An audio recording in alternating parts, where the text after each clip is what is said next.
Hey, what's going on? It's David Arrington here again, and we're in week 7 of our Becoming Unstoppable series, and I am enjoying this. Are you enjoying this? Of course you are! Why? Because it's awesome! We're having a great time, and I hope your confidence is soaring. Don't forget to check out the community. Don't forget to check out the comments below. Leave your comment. Toss a like on this. Share it to your friends so they can have as much of an experience as you're having. Week 7 starts right now. Stop hitting yourself. Stop hitting yourself. The funny thing is, it's been estimated, and these estimates vary widely, that we have between 15,000 and 70,000 thoughts, conscious and unconscious, throughout the day. Not sure if that's even true, but I know we think a lot. What also has been estimated as that 70% of those thoughts are negative.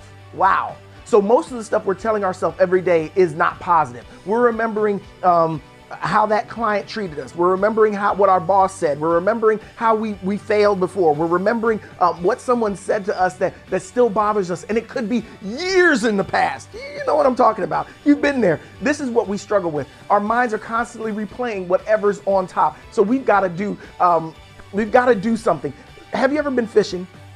There's some streams where they're called catch and release. So you use hooks that don't have barbs on them, so you can kind of take it right out of the fish's mouth and put them back in the water. What we've got to do now is not catch and release, which is what we've been doing with our thoughts. We've got to catch and reframe. We've got to catch those thoughts, those negative thoughts, as they show up, as we catch ourselves going down this negative path. We've got to catch and reframe. So that moment that client said no, or left you, or you were unable to fulfill their need in a timely fashion, you've got to reframe that to a learning moment. So it's not just a negative moment. You got to say, okay, what did I learn? How can I move forward? How can I be better for my next client? And maybe how can I provide even greater service for them in the future should they allow me? You've got to catch and reframe those thoughts, because otherwise those thoughts are running rampant. And the funny thing about thoughts is the ones you feed are the ones that grow, and the ones that grow are the ones that win. So if you're only feeding the negative thoughts, guess which thoughts you're going to have running through your head all the time? They're going to multiply.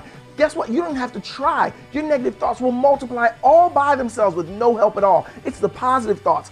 It's the helpful thoughts that take a lot of work on our side to actually make them grow and flourish and multiply. So what you got to do is you got to catch and reframe those thoughts and stop hitting yourself. The past is the past. All you can do now is remember it and learn from it. You can't remember it and then change it. Nothing's going to change. You got to go forward, taking those experiences with you and say, okay, what can I do better because of that?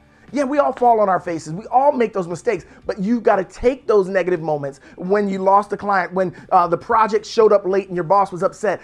All of that stuff, you got to take those moments, learn from them, and stop hitting yourself. Stop beating yourself up about stuff you can't change. Move into the future with it and make sure that you don't make the same mistake again. It's your job to make new mistakes. That's right, make new mistakes. So week 7, we're done.